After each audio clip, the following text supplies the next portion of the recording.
911 emergency. There's an active shooter at UCC right now. UCC, where at? UCC in the, oh my God. UCC, what building? Do you know? Oh my God. Oh my God. Oh my God, there's a shooter. Hey, there's a shooter. Get the out, dude. He would ask somebody if they were a Christian or not. He would say, good, because you're about to meet him in a couple seconds, and then shoot them. I remember him shooting. I remember the smell and the sound and everything. I think one woman said, when we do something, we're all going to die. Oh my God. Ma'am? There's a shooter. Where's the... Get in your car. Where? Go. All I could think about was grab that guy's brains off the ground and put it all over my face and head, just hoping that he thought that I was dead, you know. On the fateful morning of October 1st, 2015, Umpqua Community College was thrust into a state of profound chaos as an assailant unleashed a relentless storm of bullets, ruthlessly targeting students and staff alike.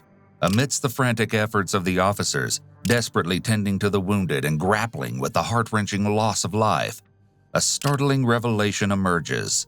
A single student holds details about this barbaric act that revealed a vicious mind yearning to be reincarnated as Satan. On a quiet Thursday morning, Douglas County was rattled by an alarming call that sent shockwaves of fear and panic throughout the entire United States. At 10:38 a.m., 911 emergency services in the area receive a chilling call about a shooter who had brazenly entered the Umpqua Community College campus, stormed into one of the classrooms, and started unleashing a barrage of gunfire. The following calls and testimonies have been analyzed by a qualified team, including a licensed professional counselor, a former licensed professional counselor, and a licensed clinical psychologist. 911 emergency, are you reporting? We're at a school shooting. I'm at UCC. Okay, listen to me. We've got lots of help on scene there, okay? I want you guys to get down. I want you to make yourself safe, and we've got lots of help there, okay? I know. Are you with anybody that's been injured?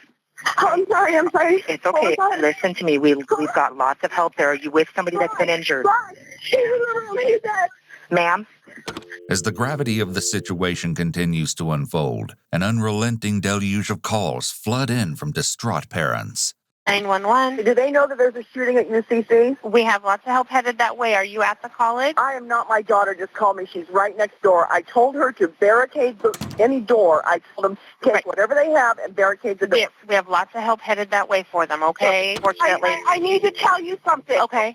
Uh-huh. My daughter is in a break room. He is in that room now. He is in a break room. Okay. I just texted with her. Did she say anything about being injured or anything like that? No, but there's a ton of people in that room, and the guy was banging on the door and got in. Okay. In a remarkably short time, a few of the student callers successfully pinpoint the exact building and classroom where the assailant is carrying out his horrifying rampage. Their timely information serves as a crucial aid to the operators, who are working diligently to guide the dispatch officers to the campus. 911 emergency, are you reporting the active shooter at UCC? Yes, it's in Snyder Hall. Okay, in Snyder Hall, do we know how many people are injured? I saw bullets coming through a door at a female. She made it into the computer lab that is the south side of Snyder Hall. She's in the computer lab and she's injured? She was cringing. I don't know if she was injured or not, but the bullets were coming from... Okay, do we know where the shooter is right now? We're in Snyder 17,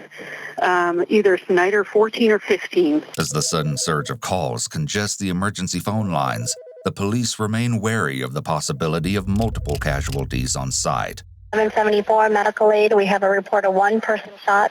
There's approximately 35 people in Snyder Hall right now. Do you know where the shooter is at this time? No. Okay. Do you still hear gunshots? You do? How many gunshots can you hear? It's like one every 3 minutes. Okay. All right. Maybe more. Okay. What? There's somebody outside the door. I'm not sure with a walkie-talkie. I don't know what's going on. Okay. What I want you to do right now, though, is all of you, I want you guys just to all huddle as far as you can into a corner, okay? Across from the window. Okay, good. I want you guys just to all stay down. We've got lots of help coming that way for you guys, okay? Okay. More officers are dispatched to the college campus, and numerous police departments come together to secure the area and aid in the investigation. As news channels and media outlets across the United States air reports of the gruesome attack, Professionals from neighboring countries and states step up to offer their help to the grieving community.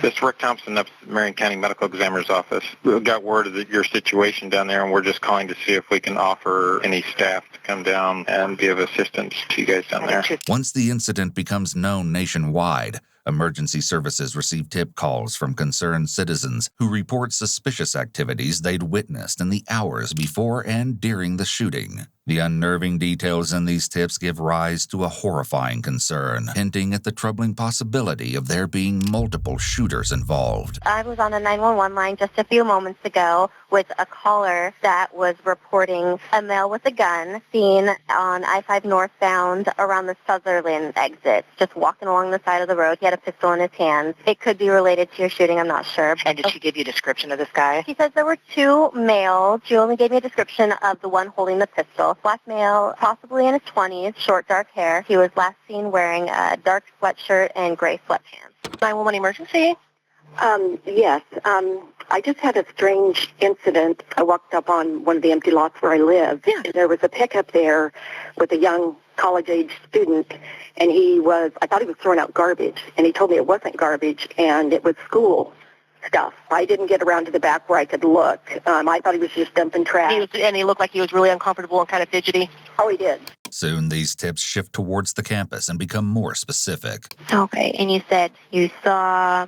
I passed a person on my walk in green camouflage fatigues in front of Snyder Hall morning at 7 a.m. He was walking away from a car, and as I passed in front of that car, he lost it. As the task force units operate amidst the chaos, emergency services finally receive the update all of America has been waiting for.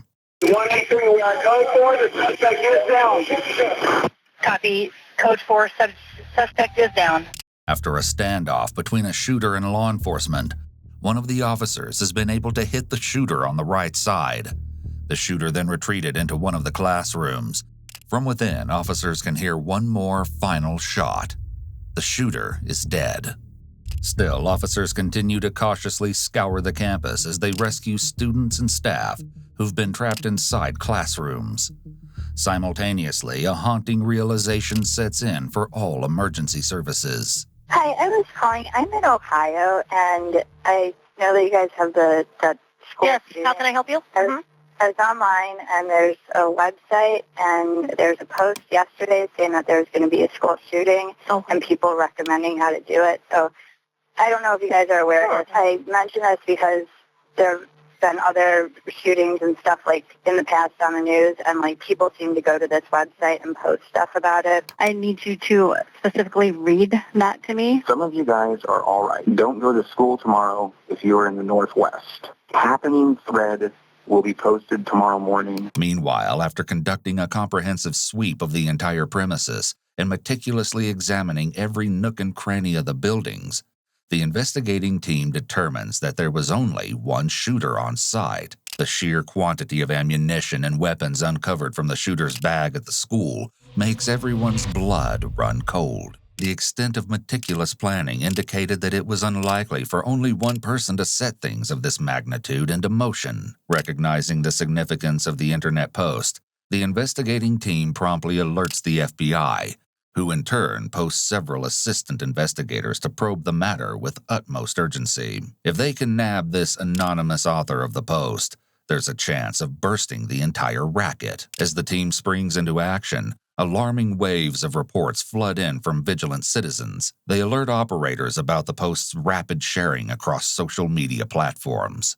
It's showing like a live feed of chat. Okay. It's premeditating the shooting at UCC. I mean, these people are telling him how to do this, and people are posting things after it, telling him that he will be a legend. Okay. What we do know from the unfortunate prevalence of mass shootings today is that these murderers typically go in with the intention to go out shooting and take as many people with them as possible. There used to be protocols in place to try to negotiate with the gunman, as is done in hostage situations, and active shooter training formerly emphasized talking the gunman down. However, nowadays the focus in active shooter training is to fight and try to take the shooter out. While operators take notes of these fresh tips, the officers on the campus begin to safely evacuate everyone out of the college to help them reunite with their families. Okay, we've just been notified that all the students are being transported to the fairgrounds, and we're asking that parents meet their children there. In an effort to gather information, law enforcement officers assemble a dedicated interview team on the ground, aiming to speak directly with survivors who may have had direct encounters with the shooter. Unfortunately, due to it being only the second day of the new academic year, most students and staff on campus are not yet acquainted with everyone. This lack of familiarity adds to the challenges faced by the officers, as survivors are neither able to identify the person responsible for causing them such trauma, nor name the other classmates who had been critically injured and needed urgent attention. But amidst this uncertainty, one team of investigators manages to ID the shooter, bringing a significant breakthrough to the ongoing investigation. His name is Chris Harper-Mercer. At this stage, investigating teams are strategically divided into 3 distinct units. The first unit is tasked with reaching out to Chris's family and neighbors, aiming to gather valuable insights into his behavior and actions. Their objective is to gain a deeper understanding of his background and potential motives. Simultaneously, another team acquires a search warrant to meticulously scour every corner of Chris's house in search of any evidence or clues that could shed light on the situation. Lastly, the third team remains actively present on the ground, conducting thorough interviews with students and staff who directly witnessed the shootings. This team aims to gather first-hand accounts and any other relevant information that may contribute to the overall investigation. While the teams set on their assigned tasks, authorities make the decision to disclose the shooter's identity to the media. As soon as they announce Chris's name, a wave of suspicious activity starts surfacing on social media. Douglas County Communications. Hi, I'm watching the news on that shooting there in Roseville. There's 4 Facebook accounts under the kid's name, what was his name, Chris Harper-Mercer, and they're all very twisted, and they've just been put up recently. Oh, you might have a... Yeah, and you said it's Facebook accounts under the perp, is that what you're saying? Harper-Mercer. You know, I hate to bother you all, but this Chris Harper-Mercer, just out of curiosity, I didn't really expect to find anything, but I went on Facebook. His page is up. Yeah, I've already got that information, and I actually just received 1 call about it so far, though, so thank you for calling in. While the operators persist in gathering and sharing information with the officers, it's the house search team that manages to obtain valuable insights about Chris. The 26-year-old lived in an apartment with his mother, Laurel Harper, in Douglas County. However, it's a spine-chilling document that the investigating team finds in Chris's room that reveals a disturbing link to the attack. Chris was a student at UCC and had, in fact, enrolled in a writing class that was scheduled in the same lecture hall where he'd opened fire. It seems his only reason for enrolling at the college was an effort to help facilitate the deadly attack on campus students and staff. The search team also discovers CCTV footage showing Chris purchasing ammunition from a nearby pawn shop in the days leading up to the shooting. As the search team starts packing up Chris's belongings for further investigation, a separate team initiates a neighborhood canvass by interviewing Chris's neighbors, both in person and through phone calls. Do you see any visitors or anything ever come into their... No, I never really did. The only time I ever really saw them together was if they would unload groceries. Never saw them walk. I never saw him driving anywhere. See her pulling out once in a while, but never even hardly saw them together. I never met them. I never saw them. I never saw them coming and going. I've only lived there since the ending of August. So I haven't lived there that long, and I never saw them. I'm totally blank, and I live right upstairs from them. Yes, ma'am. Yeah. While neighbors express serious shock at the discovery of the shooter living in their building, most describe the mother-son duo as being either aloof or completely absent from the community. But an interview with one other neighbor provides a window into the lives of Chris and Laurel Harper. And on the way, they're doing some small talk, and the mother had mentioned that her son has been real depressed lately, and she was trying to see if she might find somebody for him to be friends with or something. Mm-hmm. And then that was the main thing the lady told me when this had happened, the girl that I'm talking about. And I don't know exactly how this all went down, but supposedly she went in the house, and the mother was trying to see if the son would come out and meet her, And she knocked on his door, and he wouldn't come out. And the mother said, boy, all he's been doing is staying in that room with the door closed on that darn computer. And that was that. Based on this neighbor's accounts, it becomes evident that Chris preferred to keep to himself and was grappling with a mental health condition that deeply concerned his mother. While the search and neighborhood teams gather crucial information about Chris, his social circle, and his community involvement, it's the interview team stationed at the fairground that stumbles upon alarming revelations, triggering a frantic search throughout the campus. In this never-before-heard interview, students narrate harrowing details from the horrific incident. I looked up at the clock, I remember, because I was trying to see how much longer was in class, and it was about 10:30-ish, somewhere around there. And then Mr. Levine was asking, or reading to us the page that we were going over. And all of a sudden I looked over and I see the student with his backpack on and he's rushing over. And at that point I heard a gunshot and we all stood up really fast and he came in and said, I want everybody on the ground. And we all dropped to the ground. I ran over on the other side.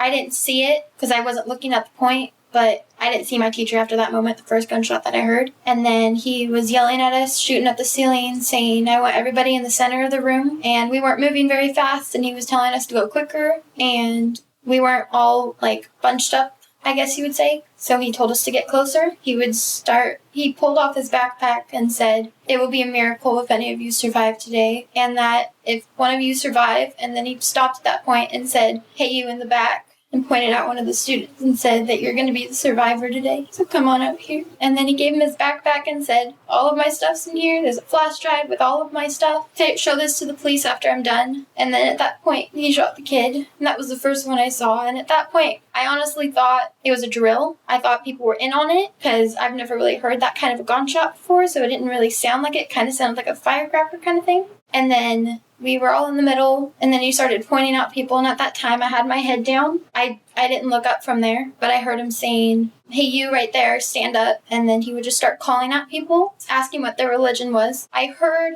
if they said yes, they were Christian, he would shoot them, and I'd heard it drop. For the ones that said they didn't, I just heard them yell, ow. Somewhere in there was different spots. And then he was saying something, how somebody said, do you believe in God? You're not going to go to heaven and stuff. But then he's like, oh, I'm a Christian just like you guys. I love God and I'm about to meet him just like you guys. And here in a few minutes, he would ask somebody if they were Christian or not. He would say, good, because you're about to meet him in a couple seconds, and then shoot them. This is an ultimate show of Chris's narcissistic traits, putting himself in a godlike position where he decides who lives or dies. These types of beliefs are very typical of individuals with antisocial personality disorder. In his mind, Chris finally achieved the power and control he never had, but always wanted. And then at that point, he came back and started walking, and I could hear him walking closer to me. And then I heard a gunshot, and I felt something on my back that was hot or something. And then all of a sudden I felt, because I was on my back like this, I felt the person next to me, which was roll over on top of me. And then I opened my eyes right here, and then I saw blood coming down. So that's your first period class? No, it's my second. Second period class? Yeah. What time does that class start? 10 o'clock to 11:50. So you start that class, everything's going great. Where were you at in the class, and then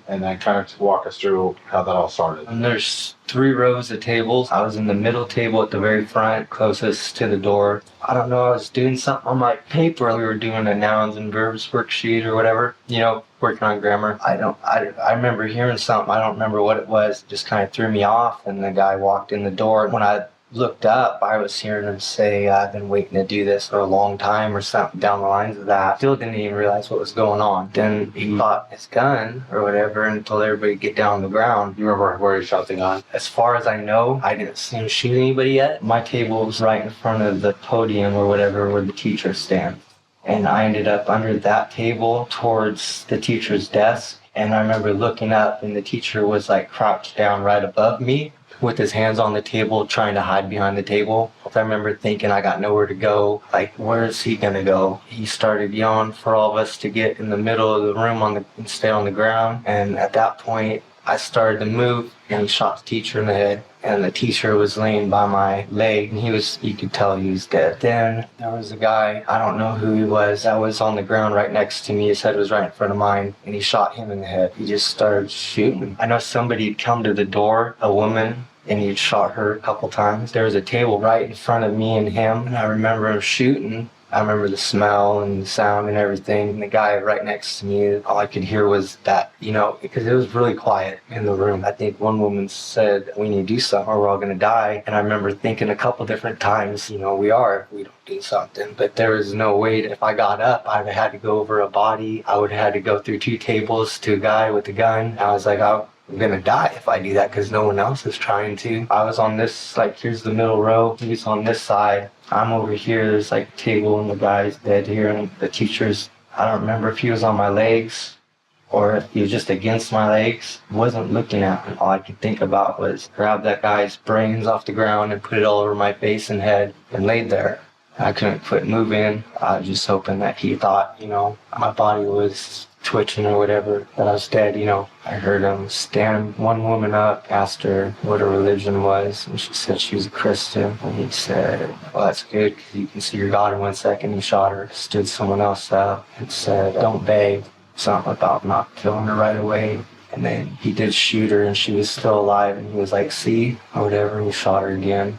At that point, the room was quiet other than the gunshots. Everybody was silent. He shot a lot of bullets. I figured everybody in there was dead. It sounded like he was just walking around the room and shooting the rest of the people on the ground.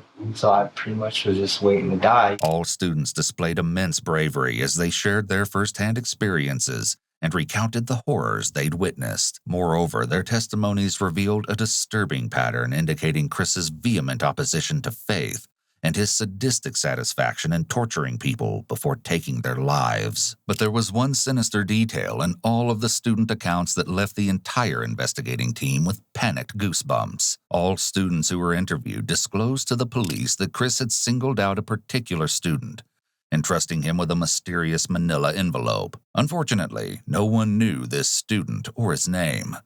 Cops found a momentary ray of hope in a FedEx delivery agent who visited the fairground and volunteered information to help them. He shared that he was present on campus to make deliveries and had seen the shooting in a classroom through a window. He gave them his mobile phone and shared that he'd captured photographs as evidence. Eager to find any trace of the elusive student with the envelope, the police diligently examined the images, hoping for a breakthrough. Yet, despite their efforts, the pictures failed to reveal any new insights beyond what was already known. As updates pour in from different teams, investigators begin to explore the possibility of Chris's involvement with an online criminal group. The significance of the manila envelope grows by the minute, as it holds the potential to possibly provide crucial information about other darker plans that are yet to be executed. However, amidst the chaotic swarm of media, parents, students, and officials, it becomes increasingly challenging to track down this individual. Just as the interview team is about to leave in hunt of a student with an envelope on the fairground,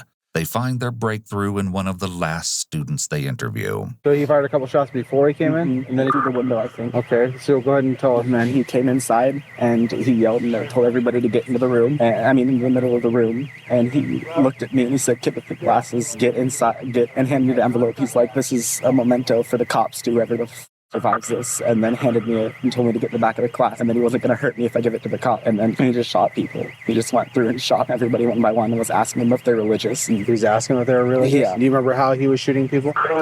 He's just having them stand up one by one and shooting them in the head. A couple of people he shot while they were laying down, a couple in the body first, and the few people that got shot and he didn't kill. You know what kind of gun it was or anything? He said something about a 9mm. The police had managed to locate the student who had been in possession of the manila envelope. However, driven by fear and uncertainty regarding its contents, the student shares that he had discarded the package near a garbage can on the campus porch. Acting swiftly, the investigating team springs into action, meticulously scouring through all the trash cans on campus. Near one of the bins, their attention is drawn to an individual who appears suspiciously close to the can in question. Proceeding with caution, they approach the bin, only to discover an empty manila envelope. Acting promptly, they apprehend the individual and interrogate him immediately to uncover the truth.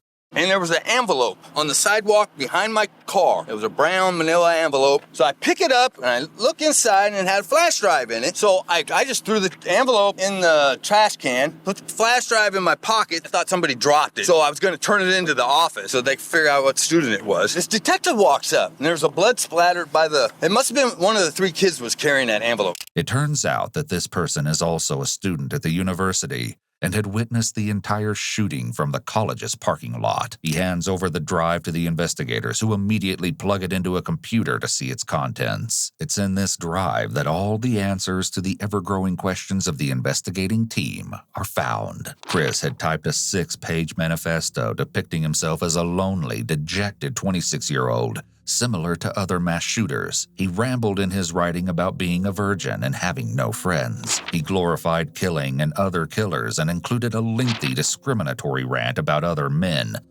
and expressed satanic views. He wrote that he had no job, no life, no successes to speak of, and believed that his success in hell is assured. He wrote that when he died, he'd become a demon. The drive also contained reports and pages from other shootings and biographies of the shooters. During her interview with the police, Chris's mother, Laurel Harper, said that Chris had been hot-headed and unruly since birth. He was reportedly born angry and always believed that he was superior to his peers. Though his mother tried to talk him down as often as she could, according to his mother's report, it seems that Chris may have displayed antisocial and narcissistic personality traits beginning at an early age. As a child, Chris was diagnosed with Asperger's syndrome.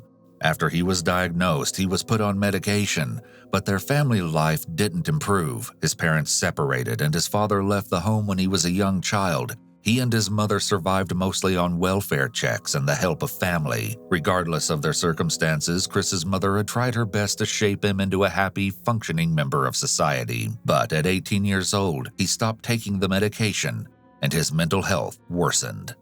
In 2008, Chris joined the U.S. Army, but was discharged before completing basic training. On the internet, Chris only discussed and posted his passions: true crime, the occult, and guns. He would read and reread stories of infamous mass shooters and posted about them on the file-sharing sites using the pseudonym Lithium Love. He frequently made occult and conspiracy-related posts, shared and praised the work of these mass murderers, and occasionally put up a few items of explicit content. He even compared himself to these killers, saying that the people like him, the ones who stand with the gods, were Elliot Rodger, Vester Flanagan, the Columbine Kids, Adam Lanza, and Sung Cho. The investigators wrote more than 100 reports, interviewed more than 150 people, and collected more than 300 pieces of evidence during the course of the investigation, which now involved 13 law enforcement agencies. The reports conclude that this incident was a violent act carried out single-handedly by a very disturbed man. Families of the 9 victims of this tragedy put out statements on the beautiful lives and impacts these individuals had on the community. Lucero Alcaraz, age 19. Trevin Taylor Anspach, 20. Rebecca Ann Carnes, 18. Quinn Glenn Cooper, 18. Kim Saltmarsh Dietz, 59. Lucas Eibel, 18. Jason Dale Johnson, 33. Lawrence Levine, 67. And Serena Dawn Moore, 43, tragically lost their lives that day. Their memories linger on in the hearts of their families and communities.